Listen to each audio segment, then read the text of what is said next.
Bonjour à tous et merci de nous suivre sur Afrique Sport au moment de la revue de presse de ce vendredi 9 juillet 2021. N'oubliez pas de vous abonner à la chaîne et d'activer la notification pour recevoir toutes nos actualités. Nous ouvrons le tour d'horizon de quelques journaux avec les sites internet d'informations sportives africaines.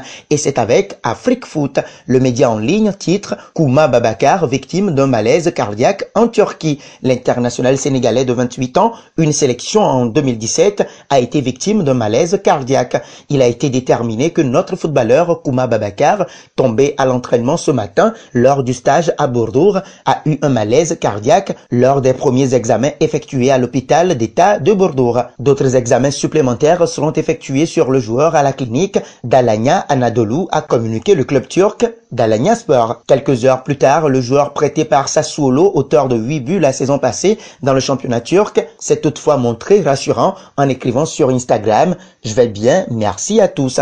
Heureusement, plus de peur que de mal visiblement pour l'ancien avant-centre de la Fiorentina. Nous enchaînons avec l'officialisation de Thiago Motta sur un banc en Série A italienne. Et c'est avec Afrique Sport. Spezia a nommé l'ancien capitaine du PSG comme nouvel entraîneur après le départ de Vincenzo Italiano à la Fiorentina. Je suis vraiment heureux d'être ici et fier de la confiance que me témoigne la famille Platek, le directeur Pessini et l'ensemble du club, a déclaré Thiago Motta au site Spezia après avoir signé un contrat de 3 ans. J'ai hâte de commencer cette nouvelle aventure et de gagner la confiance des fans de Spezia qui sont toujours démarqués par leur passion. Je veux transmettre mes idées aux gars, divertir nos fans et tout donner chaque jour pour atteindre les objectifs que nous nous sommes fixés, a-t-il ajouté. Il ne s'agit que de son 3e véritable rôle de manager après une saison avec l'équipe de jeunes du Paris Saint-Germain entre 2018-2019 et 10 matchs sur le banc de Série A de Gênes entre octobre et décembre 2019.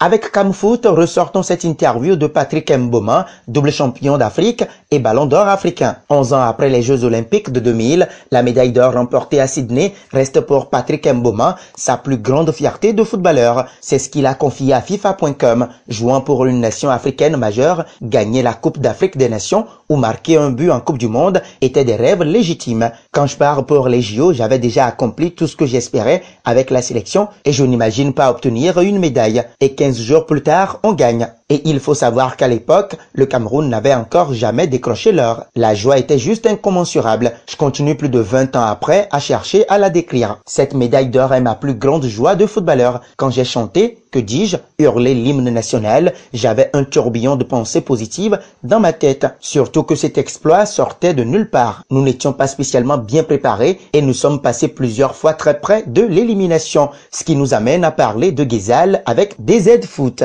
Le mercato de l'international algérien est mis en vitrine par le site sportif de son pays. Ghezal sort de son silence, titre le journal. Dans une récente story Instagram, l'international algérien Rachid Ghezal a tenu à mettre les choses au clair au sujet de son avenir, lui qui continue à négocier avec ses courtisans. L'attaquant de l'équipe nationale a écrit « faux » en légende d'une interview accordée par son père au quotidien turc Fanatique. Le média local avait rapporté des déclarations du père d'Abdelkader et Rachid affirmant que son fils cadet voulait continuer l'aventure avec le Beşiktaş et cela malgré une récente offre de Galatasaray. Une sortie médiatique qui pourrait clairement affaiblir la position de l'international algérien à la table des négociations avec les champions de Turquie.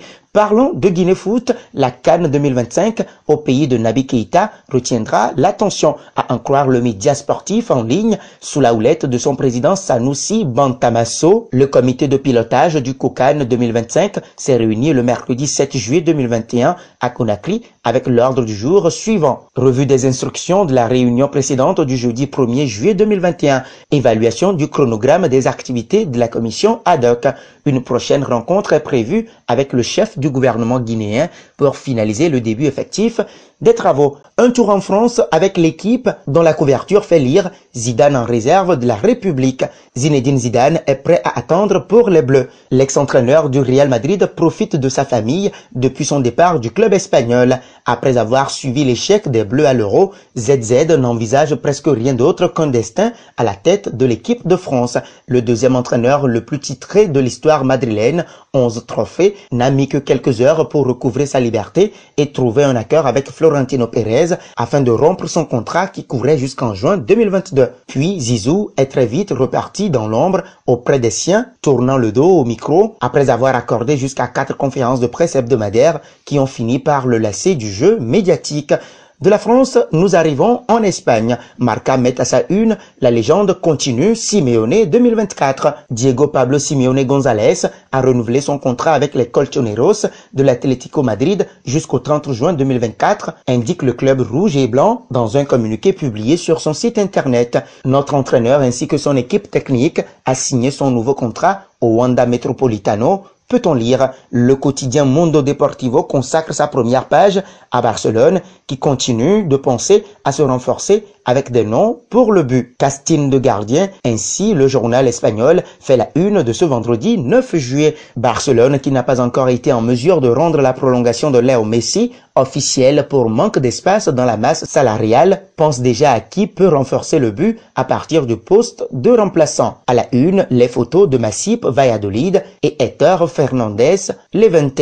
Quittons l'Espagne pour l'Italie qui fait un gros plan sur l'arbitre de la finale de l'Euro 2020. Cette fois, Fischer Kuipers, écrit le quotidien Transalpin. L'UEFA a désigné le néerlandais Björn Kuipers pour arbitrer la finale du championnat d'Europe entre l'Italie et l'Angleterre dimanche soir à Wembley. Référence mondiale au niveau de l'arbitrage, le néerlandais Björn Kuipers, 48 ans, a déjà un vécu assez élogieux avec la finale de la Champions League 2014 entre le Real Madrid et l'Atlético, 4-1 après prolongation, et celle de la Ligue Europa 2018 entre l'OM et l'Atlético de Madrid 0-3. Refermons cette revue de presse avec Sportbild dont la couverture pose une question au camp italien pour la finale de l'Euro 2020. Immobile sur le banc, se demande le journal allemand. 2 buts dans les 2 premiers matchs de groupe. Après cela, il n'y a pas eu grand-chose. Dans les 4 premiers matchs de l'Euro, l'Italie a eu la question. Ciro Immobile, 31, ou Federico Chiesa, 23 ans. En quart de finale et en demi-finale, l'entraîneur Roberto Mancini, 56 ans,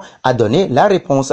Immobile et Chiesa. Et en finale, contre-attaque, le quotidien. Les 2 attaquants ont chacun 2 buts. L'ex-attaquant du Borussia Dortmund, Immobile, est dans le dur. C'est pourquoi il est possible qu'Andrea Bellotti, 27 ans, débute la finale. Fini pour cette revue de presse de ce vendredi 9 juillet 2021 sur Afrique Sport. N'oubliez pas de vous abonner et d'activer la notification pour ne rien rater de nos actualités. Avant de nous dire à très bientôt, voici la question du jour. Qui pour remporter la finale de l'Euro 2020? L'Italie ou l'Angleterre? Vos réponses seront attendues en commentaire.